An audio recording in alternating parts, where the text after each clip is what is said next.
saya akan cerita sedikit rutin seorang pesakit sawan berulangan.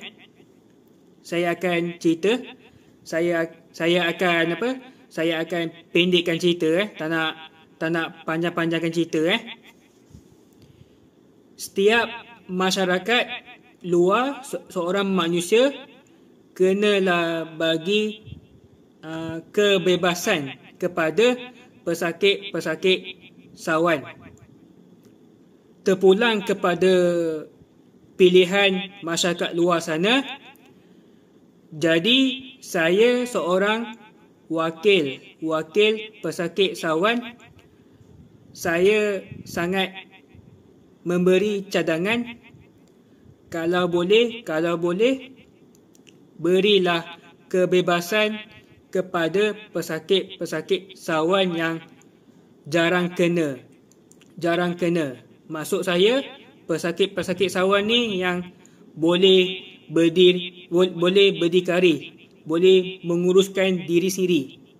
Itu maksud saya. Sebab ada sebahagian masyarakat luar sana, dia beranggap pesakit sawan ni menyusahkan.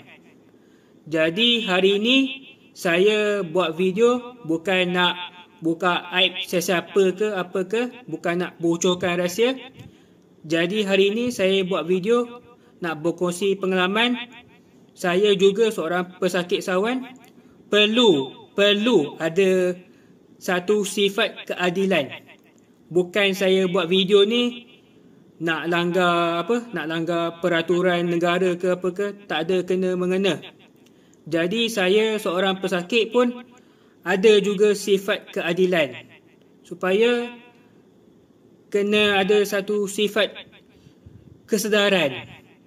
Faham tak apa itu sifat kesedaran?